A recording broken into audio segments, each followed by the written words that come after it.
1/8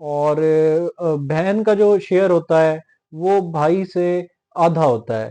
اسی لیے اگر ایک بھائی ہے اور دو بہنیں ہیں، اس متوفی کے بچوں میں سے ایک بیٹا ہے اور دو بیٹیاں ہیں، تو وہ جتنی جائیداد ہوگی ماں باپ کو 1/6 حصہ دینے کے بعد اور بیوی کو 8واں حصہ 1/8 شیئر دینے کے بعد جو باقی جائیداد بچے گی اس میں سے جو آدھی جائیداد ہوگی وہ بھائی کو جائے گی، اور اس کے بعد جو آدھی جائیداد بچے گی وہ دو بہنوں کو جائے گی، کیونکہ بھائی کا جو شیئر ہے وہ بہنوں سے دگنا ہوتا ہے۔ تو جو بہنیں ہیں ان کا بھائی سے آدھا شیئر ہوتا ہے، اسی لیے ایک بھائی کا حصہ جو ہے وہ دو بہنوں کے شیئر کے برابر ہے۔ یہ کچھ لوگ اس چیز کے اوپر جو ہے وہ آبجیکشن بھی کرتے ہیں، اعتراض بھی لگاتے ہیں کہ جی بھائی کا جو حصہ ہے، شیئر ہے، وہ بہنوں سے کس لیے زیادہ ہے۔ تو اس میں یہ عرض کرتا چلوں کہ دین اسلام کے اندر جو اوبلیگیشنز ہیں، جو ذمہ داریاں ہیں، وہ بھی مرد کے اوپر زیادہ ہیں۔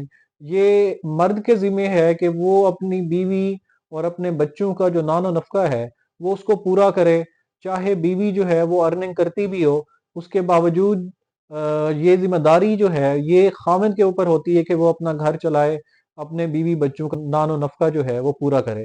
اسی وجہ سے جو مرد کا شیئر ہے اسلام کے اندر وہ بھی بہنوں سے دگنا ہے۔ کچھ ہمارے سامنے کیسز اس طرح کے بھی آتے ہیں کہ کچھ نہیں، آپ نے دیکھا ہے کہ ہماری سوسائٹی کے اندر موسٹلی لوگ یہ جو آدھا شیئر ہے بہنوں کا جو حصہ بنتا ہے وہ بھی نہیں دیتے۔ اسی لیے اللہ تعالیٰ کے ہر حکم کے پیچھے حکمت ہے اور وہ انسانیت کے لیے بھلائی ہے۔ اگر کوئی خاتون جو ہے وہ اگر فوت ہوتی ہے تو اس کی جائیداد جو ہے وہ کس طرح سے تقسیم ہوگی؟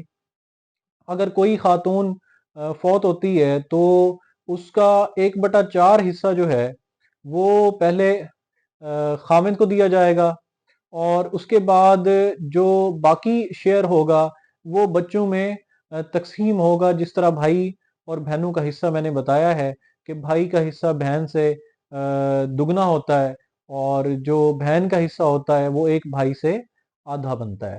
اگر اس خاتون کے بچے نہیں ہیں تو خاوند کو 1/2 حصہ جائے گا، آدھا حصہ خاوند کو جائے گا، اور جو آدھا حصہ ہوگا وہ اس عورت کے ماں باپ کو چلا جائے گا۔ اور خاوند کی جائیداد میں سے بیوی کو جو ہے وہ 1/4 حصہ بھی مل سکتا ہے۔ اس کی صورت یہ ہوگی کہ اگر متوفی مرد ہے، اس کی اولاد نہ ہو تو بیوی کو 1/4 حصہ ملے گا، اور باقی جو حصہ ہے وہ اس مرد کے والدین کو چلا جائے گا۔ اس کے علاوہ اگر میاں بیوی کی آپس میں ڈائیورس ہو گئی ہو اور بیوی جو ہے وہ عدت میں ہو، اور اس عدت کے پیریڈ کے اندر بھی اگر خاوند کی ڈیتھ ہو جائے تو اس میں بھی جو وراثت تقسیم ہوگی وہ بیوی اس کے اندر حصے دار ہوگی، اور اس کو 1/8 حصہ جو ہے وہ دیا جائے گا۔ کوئی قاتل بیٹا جو ہے وہ وراثت کے اندر حصے دار نہیں ہوگا۔ اگر کسی شخص نے اپنے باپ کو مارا ہے تو وہ اس کا وراثت کے اندر کوئی حصہ نہیں ہوگا۔ اس کے علاوہ جو لے پالک اولاد ہوتی ہے، جو اڈاپٹڈ چائلڈ ہیں، تو اس کا بھی وراثت کے اندر جو ہے وہ کوئی حصہ نہیں ہوتا، اور اس کے اوپر میں نے ایک ڈیٹیل ویڈیو بنائی ہے جس کا لنک آپ کو ڈسکرپشن میں مل جائے گا، وہ ضرور دیکھیے گا۔ اور جو پنشن کی رقم ہوتی ہے وہ بھی وراثت ہی ہوتی ہے۔ جو کسی شخص کی پینشن کی رقم ہوتی ہے وہ آپ نے دیکھا ہوگا کہ عموماً وہ بیوہ کے اکاؤنٹ کے اندر جو ہے وہ ڈپازٹ کر دی جاتی ہے، اور بیوہ کی مرضی ہوتی ہے کہ اس رقم کو وہ جس طرح سے چاہے استعمال کرے۔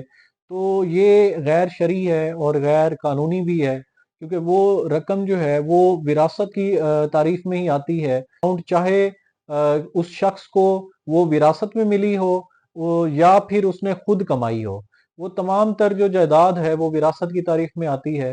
اسی طرح پینشن جو ہے وہ بھی وراثت ہی ہوتی ہے، تو اس کے اوپر بھی جتنے ورثہ ہیں وہ تمام ورثہ کا اس کے اوپر استحقاق ہوتا ہے، اور جو وراثت کے قوانین ہیں اس کے مطابق ہی وہ تقسیم کی جانی چاہیے۔ P L D 2017 Lahore high court کی ہے، جس کا پیج نمبر ہے 360۔ اس میں تمام یہ قوانین جو ہیں ان کے اوپر ڈیٹیل میں جو ہے وہ فیصلہ کیا گیا ہے کہ جو پینشن ہے وہ بھی وراثت کی تعریف کے اندر آتی ہے، اور اس میں بھی جتنے ورثہ ہیں ان تمام ورثہ کا اس کے اندر رائٹ ہے۔ اچھا، اس کے بنیادی اصول جو ہے وہ اس کے بنیادی اصول ہم دیکھ لیتے ہیں۔ جس شخص کی جائیداد ہو اس کے مرنے کے بعد ہی جو وراثت ہے وہ تقسیم کی جا سکتی ہے، جب تک وہ زندہ ہوگا تو اس کی وراثت جو ہے وہ تقسیم نہیں کی جا سکتی۔ دوسرا یہ کہ جو متوفی ہو اس کی جو جائیداد جو ہے وہ موجود ہوگی، جو ایگزسٹ کرے گی پراپرٹی، وہی تقسیم ہو سکتی ہے۔ اگر کوئی ایسی جائیداد ہے جو ایگزسٹ ہی نہیں کرتی، موجود ہی نہ ہو، تو وہ تقسیم نہیں ہو سکتی۔ تیسرے نمبر پہ جو اس کے ورثہ ہوں ان کا زندہ ہونا ضروری ہے۔ اگر وہ زندہ ہوں گے تبھی ان کے اندر جو ہے وراثت تقسیم کی جائے گی۔ کوئی بھی ایسا وارث جو حیات نہ ہو اس کو وراثت جو ہے وہ نہیں مل سکتی، اس میں تقسیم نہیں ہو سکتی۔ اچھا، شریعت کے اندر جو دادا ہے اس کی جو جائیداد ہے وہ پوتے کو جو ہے وہ منتقل نہیں ہو سکتی۔ شریعت کے اندر جو دادا کی وراثت ہوگی اس کے اندر جو پوتا ہے وہ اس کو شیئر نہیں دیا جائے گا، اس کا شیئر نہیں بنتا، کیونکہ وراثت ہمیشہ جو کلوزسٹ جو ریلیشن ہوتا ہے، جو قریبی رشتہ ہوتا ہے، اس کو دی جاتی ہے۔ اسی لیے اگر دادے کی وراثت ہوگی تو وہ باپ کو ملے گی، ڈائریکٹ پوتے کو نہیں ملے گی، پھر باپ سے اپنے بیٹے کو ٹرانسفر ہوگی۔ تو ڈائریکٹ جو ہے دادا کی جو وراثت ہے وہ پوتے کو منتقل نہیں ہو سکتی ہماری شریعت کے اندر۔ تو مختلف طریقے ہیں جن سے وہ پراپرٹی جو ہے وہ اپنے پوتوں کو دے سکتا ہے، لیکن جو وراثت کا قانون ہے اس کے اندر وراثت جو ہے وہ دادا سے بیٹے کو ملے گی، اور بیٹے سے ہی پھر اپنے بچوں کو منتقل ہوگی۔ یہ ہماری شریعت کے اندر ہے، لیکن قانون اس سے تھوڑا مختلف ہے۔